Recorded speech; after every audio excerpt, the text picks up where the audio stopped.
على عباده الذين اصطفى أما بعد فأعوذ بالله السميع العليم من الشيطان الرجيم بسم الله الرحمن الرحيم وقاتلوهم حتى لا تكون فتنة ويكون الدين لله فإن انتهوا فلا عدوان إلا على الظالمين۔ 193 نمبر آیت ہے، 193 نمبر۔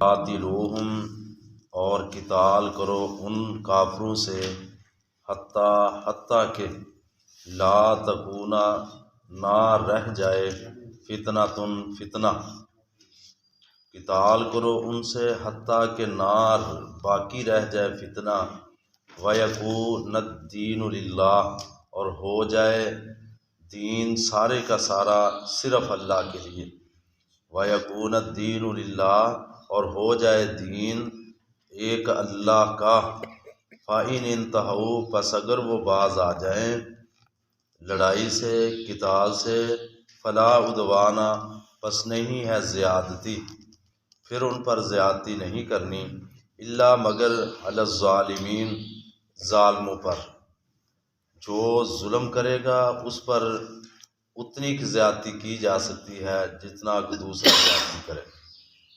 پیچھے چونکہ قتال کا ذکر چلتا آ رہا ہے، اس آیت مبارکہ میں یہ آخری حکم ہے اس مقام پر کہ تم نے ان سے لڑائی کرتے رہنا ہے حتیٰ کہ کوئی فتنہ نہ رہ جائے، یعنی روح زمین پر کفر یا شرک کا معاملہ نہ رہ جائے، دین سارے کا سارا ایک اللہ کا ہو جائے۔ فَإِنِ انتَهُوا، پس اگر وہ باز آ جائیں، فَلَا عُدْوَانَ، پس نہیں ہے زیادتی، إِلَّا عَلَى الظَّالِمِينَ، مگر ظالموں پر۔ الشہر الحرام بالشہر الحرام والحرمات قصاص، فمن اعتدى علیکم فاعتدوا علیہ بمثل ما اعتدى علیکم۔ الشہر الحرام، حرمت والے مہینے، بالشہر الحرام، حرمت والے مہینوں کے بدلے میں، والحرمات قصاص، اور حرمات میں بھی قصاص ہے، عدلے کا بدلہ ہے۔ حرمت والے مہینے، حرمت والے مہینوں کے بدلے میں، اصل میں سن 6 ہجری میں نبی علیہ السلام نے اپنے 1400 صحابہ اکرام کے ساتھ، سن 6 ہجری 1400 صحابہ اکرام کے ساتھ آپ صلی اللہ علیہ وسلم مل کر یعنی مکہ کی طرف سفر شروع کیا، حج اور عمرے کے ارادے سے، تاکہ بیت اللہ کی زیارت کریں۔ حج اور عمرے کے ارادے سے جب سفر کیا تو مشرکین مکہ نے مسلمانوں کو حج عمرے سے روک دیا۔ راستے میں ہی جب روکا گیا تو پھر یہ معاہدہ طے ہوا کہ آئندہ سال جو ہے وہ حج بھی نہیں کریں گے، صرف عمرہ کریں گے، یعنی یہ معاہدہ طے ہوا تھا۔ چونکہ سال گزرنے کے بعد جب حج اور عمرے کے لیے جا رہے تھے تو وہ حرمت والے مہینے تھے، اور حرمت والے مہینے یہ 4 مہینے 12 مہینے ہیں عربی لحاظ سے بھی، جس طرح انگریزی کے 12 مہینے یہاں یعنی عربی کے بھی 12 مہینے ہیں، اور 12 مہینے دیسی ہے۔ اب عربی مہینوں میں سے سب سے پہلا مہینہ محرم ہے، یعنی محرم الحرام سے یہ اپنا عربی کے مہینے شروع ہوتے ہیں۔ تو 4 مہینے ہیں ان میں سے جو حرمت والے ہیں، ذوالقعدہ، ذوالحجہ اور محرم، یہ تینوں مہینے ترتیب کے ساتھ آتے ہیں، یعنی آگے یہ رمضان چل رہا ہے، آگے شوال آئے گا، شوال کے بعد جو ذوالقعدہ آئے گا، اور آگے ذوالحجہ آ جائے گا، یعنی جن کو حج کے مہینے کہا جاتا ہے۔ تو ذوالقعدہ اور ذوالحجہ اور آگے محرم الحرام، یہ 3 مہینے ہیں جو لگاتار آتے ہیں، یعنی حرمت والے۔ چوتھا مہینہ رمضان سے قبل شعبان گزرا، اس سے پہلے ایک رجب کا مہینہ، وہ بھی حرمت کا مہینہ ہے۔ ان 4 مہینوں کے بارے میں حکم یہی ہے کہ ان کی حرمت کی یعنی پاسداری کی جائے، ان مہینوں کا عزت اور احترام کیا جائے، کہ عام دنوں پر اگر انسان عام گناہ کرتا ہے نا تو اس کا روٹین کے مطابق یعنی ایک برائی یا جرم کیا اس کو گناہ ہوتا ہے، لیکن ان مہینوں میں اگر کوئی بھی کوئی غلطی کرتا ہے، گناہ کرتا ہے، تو اس کا گناہ زیادہ ہوتا ہے۔ مثال کے طور پر ایک آدمی عام جگہ پر گناہ کرتا ہے، ایک مسجد میں، اب دونوں میں فرق ہے۔ اسی طرح عام مہینوں اور یہ 4 حرمت والے مہینوں میں گناہ کرنے میں فرق ہے، زیادہ گناہ ہوتا ہے۔ تو ان مہینوں میں بالخصوص قتال کرنا، لڑائی جھگڑے کرنا اور اس طرح سرکشی پہ اترنا بالخصوص منع کیا گیا، حتیٰ کہ یعنی یہود و نصارہ اور کافر لوگ بھی ان مہینوں کی قدر کرتے تھے۔ آپ صلی اللہ علیہ وسلم کے پاس ایک وفد آیا تھا نا، نئے نئے اسلام میں داخل ہونا چاہتے تھے، کہنے لگے اللہ کے پیغمبر ہم اسلام میں داخل ہو چکے ہیں، ہمیں کچھ احکامات بتلائیے، ایسے ٹھوس اور جامع احکامات بتلا دیجئے کہ ہم اپنے پچھلے لوگوں کو جا کر بتلائیں گے، ہم بار بار آپ کے پاس نہیں آ سکتے۔ کیوں کہ ہمارے درمیان ایک مضر قبیل آپ کے پاس آئے ہیں، یہ حرمت والا مہینہ ہے، حرمت والے مہینوں میں ہمارا آنا جانا رہتا ہے، وہ ہمیں کچھ نہیں کہتے۔ کیوں؟ کافر لوگ بھی حرمت والے مہینوں کی حرمت کی پاسداری کرتے تھے، عزت کرتے تھے، احترام کرتے تھے۔ لیکن المیہ یہ ہے، ہم جتنے بیٹھے ہیں بہت سارے ایسے ہوں گے اور بہت سارے ماشاءاللہ جانتے بھی ہوں گے کہ ہمیں پتہ ہی نہیں ہے کہ عربی کے مہینے کون کون سے ہیں، ان میں سے حرمت والے مہینے کون سے ہیں، گزر جاتے ہیں حرمت والے مہینے، کوئی پہچان نہیں ہوتی، کوئی ہم فرق نہیں کرتے، نہ فرق سمجھتے ہیں۔ اسی طرح لڑائیاں جھگڑے، اسی طرح شراب چل رہی، اسی طرح یہ اللہ معاف فرمائے عام گناہ، زنا کاری، یہ ڈکیٹی، یہ سارے معاملات، پتہ ہی نہیں ہے۔ اب رمضان کا مہینہ ہے، کوئی پہچان نہیں ہے کہ رمضان کا مہینہ، کسی گاڑی میں بیٹھ جاؤ، عام روٹین کے مطابق وہاں گانے چل رہے ہیں، سارا کچھ ہو رہا ہے، اور عام نجی مجلس میں چلے جاؤ، وہاں ڈرامے دیکھ رہے ہیں، پتہ ہی نہیں یہ رمضان کا مہینہ یا حرمت والے مہینوں کی حرمت کی پاسداری کر۔ یہ ہمارا المیہ ہے بہت بڑا کہ ہم مسلمان اپنے آپ کو کہلوانے والے ہیں، لیکن ہمارے اعمال کیسے؟ کافر لوگ بھی حرمت والے مہینوں کی حرمت کی پاسداری کرتے تھے۔ تو یہاں بالخصوص حرمت والے مہینوں کا ذکر کیا جا رہا ہے کہ حرمت والے مہینے، حرمت والے مہینوں کے بدلے میں کیا مطلب؟ عمرہ حج کی نیت سے حرمت والے مہینوں میں گئے تھے تو معاہدہ طے پایا، سال بعد انہی مہینوں میں یا حج کیا جائے گا یا عمرہ کیا جائے گا، اسی کی طرف اشارہ ہے۔ والحرمات قصاص، اور حرمات میں بھی قصاص ہے۔ فمن اعتدی علیکم، پس جو بھی زیادتی کرے تم پر، فاعتدوا، پس تم زیادتی کرو، علیہ اس پر، بمثل ما اعتدی علیکم، جتنی اس نے زیادتی کی ہے تم پر۔ یعنی اگر کوئی کسی پر ظلم کرتا ہے تو اتنا بدلہ لے سکتا ہے جتنا اس پر ظلم ہوا، اس سے زیادہ نہیں، وہ بھی ظلم میں جائے گا، وہ بھی زیادتی ہوگی۔ اگر کسی نے کسی پر زیادتی کی ہے اتنا کا بدلہ وہ دوسرے سے لے سکتا ہے، برابری کر سکتا ہے۔ اگر معاف کر دے گا تو یہ سب سے بہتر ہے، اگر زیادہ سے زیادہ اس سے کوئی بدلہ لینا چاہتا ہے تو جتنی زیادتی ہوئی ہے اتنا بدلہ ہی لے سکتا ہے، اس سے زیادہ کرے گا تو وہ زیادتی میں آئے گا۔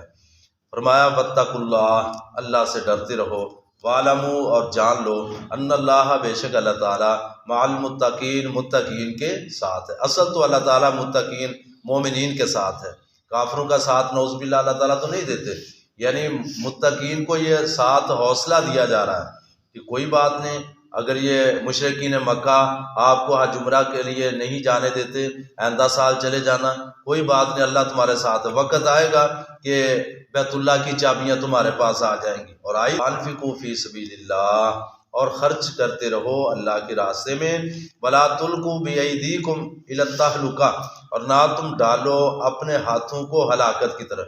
اب اس کے 2 معنی کیے جاتے ہیں، یعنی ایک تو یہ ہے کہ جہاد سے تم نے رکنا نہیں ہے، قتال، کافروں سے قتال کرنے سے تم نے رکنا نہیں ہے، یعنی تسلسل کے ساتھ جس طرح یہ کافروں کو زج کرنے کے لیے، نیچے کرنے کے لیے، ان کے ساتھ تم نے جہاد کرتے رہنا۔ ایک تو معنی یہ ہے کہ جہاد سے ہٹ کر تم ہلاکت میں نہ چلے جاؤ۔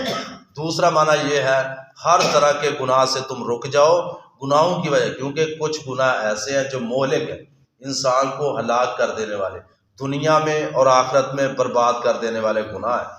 تو گویا کہ جو انسان گناہ پہ گناہ کرتا چلا جاتا ہے وہ اپنے آپ کو ہلاکت میں ڈال رہا ہے۔ تو اللہ تعالیٰ کہتے ہیں وَلَا تُلْقُوا بِأَيْدِيكُمْ۔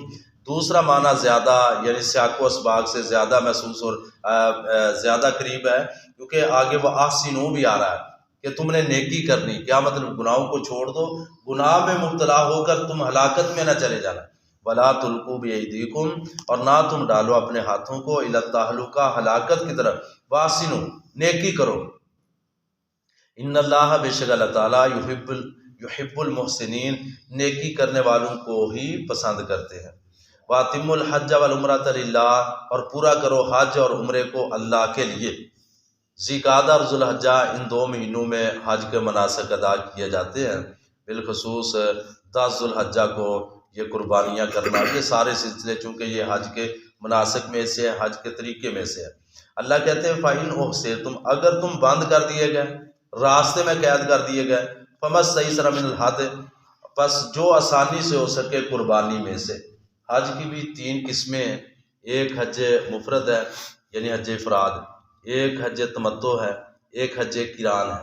حج افراد سے مراد صرف حج کی نیت سے احرام باندھنا، حج تمتع سے مراد یعنی عمرہ کی غرض سے گیا ہے، ساتھ ہی حج کے ایام شروع ہو گئے ہیں، حج کا بھی احرام باندھ لیا، عمرے کے ساتھ حج کا فائدہ اٹھانا، یہ تمتع کہلاتا ہے۔ تمتع کا معنی فائدہ اٹھانا۔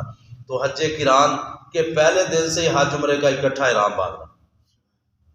حج تمتع میں اتنا فرق ہے کہ احرام کا اپنا عمرے کے لیے احرام باندھا ہے اور ساتھ حج کے دن شروع ہو گیا، اس نے حج بھی کر لیے، یہ حج تمتع نے اس نے فائدہ اٹھا لیا۔ حج قران ہے کہ عمرہ اور حج دونوں کی اکٹھی نیت کر کے احرام باندھ لینا، یہ حج قران کہلاتا ہے۔ تو یہاں کہا جا رہا ہے کہ اگر خدا نخواستہ راستے میں ہی فَإِنْ أُحْصِرْتُمْ، اگر تم باندھ دیے جاؤ یعنی قید کر دیے جاؤ، تم نے احرام باندھا ہوا ہے حج کا، راستے میں کوئی قید کر دیا، اگر رکاوٹ آ گئی ہے، تم نہیں پہنچ سکے یعنی کہ وہاں تک منزل تک، تو فَمَا اسْتَيْسَرَ مِنَ الْهَدْيِ، جو آسانی سے ہو سکے قربانی وہ تم نے دینی ہے، جو آسانی سے قربانی ہو سکے یعنی اس کا کفارہ ادا کرنا۔ وہ کیا؟ ایک تو 3 دن کے روزے وہاں رکھنے، 7 دن کے واپس گھر لوٹ کر، یہ ہے۔ دوسرا اگر یہ نہیں تو یا 6 مسکینوں کو کھانا کھلائے گا، یا پھر ایک بکری ذبح کرے گا، ایک بکری ذبح کرے گا۔ فَمَا اسْتَيْسَرَ مِنَ الْهَدْيِ، جو بھی آسانی سے ہو سکے قربانی۔ وَلَا تَحْلِقُوا رُؤُوسَكُمْ، اور نہ تم منڈواؤ اپنے سروں کو، حتیٰ تک یبلغ الْهَدْيُ مَحِلَّهُ، حتیٰ کہ قربانی اپنی حلال جگہ کو پہنچ جائے۔ جہاں قربانی کا یعنی مقام ہوتا ہے، جگہ ہوتی ہے، اس جگہ تک، اپنے محل تک قربانی نہ پہنچ جائے، تم نے اس سے پہلے اپنے سروں کو نہیں منڈوانا، بلکہ قربانیوں کے بعد۔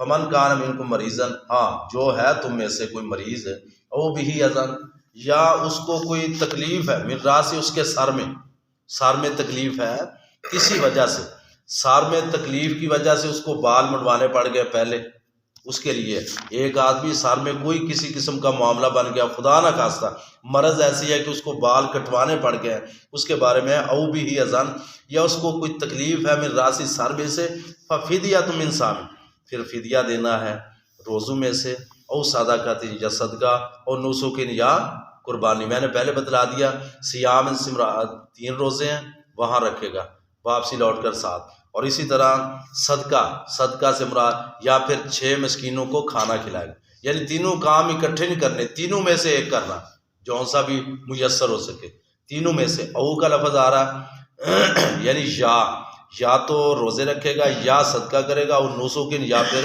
قربانی یعنی کوئی بکری وغیرہ ذبح کرے۔ فَإِذَا أَمِنْتُمْ، بس جب تم بے خوف ہو جاؤ، فَمَن تَمَتَّعَ بِالْعُمْرَةِ إِلَى الْحَجِّ، بس جو کوئی فائدہ حاصل کرے عمرے کے ساتھ حج کی طرف، یعنی حج تمتع جو میں نے پہلے بتلایا کہ عمرے کے ساتھ عمرے کا احرام باندھا، آگے حج کے ایام شروع ہو گیا، اس نے ساتھ حج کا احرام باندھ لیا، تو فَمَا اسْتَيْسَرَ مِنَ الْهَدْيِ، جو آسانی سے ہو سکے قربانی وہ دے گا۔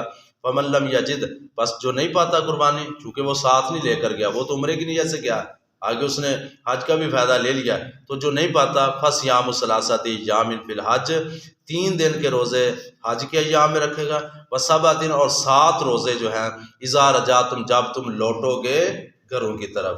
یہ ایک علیحدہ شکل بن جائے گی کہ اگر وہ یعنی کہ قربانی ساتھ لے کر نہیں گیا، وہ عمرے کی نیت سے گیا، وہاں اس نے حج تمتع کا بھی ارادہ کر لیا، قربانی اس کے ساتھ نہیں ہے، نہ وہاں اس کو وہ لے سکا، میسر نہیں ہے، تو اس وقت وہ 3 دن کے روزے رکھے گا، 7 دن کے واپس لوٹ کر رکھ لے گا۔ تِلْکَ عَشَرَۃٌ کاملہ، یہ عشرہ کاملہ بن جائے گا، یعنی 10 روزے مکمل ہو جائیں گے۔ ذالک یہ اس کے لیے لمن لم یکن اہلہ حاضر المسجد الحرام، جو نہیں حاضر ہونے والا مسجد حرام تک، یعنی جو مسجد حرام سے باہر رہنے والے رہائشی ہیں ان کے لیے واتقوا اللہ، ڈر جو اللہ سے، وعلم اور جان لو ان اللہ بے شک اللہ تعالیٰ شدید العقاب، سخت انجام والے۔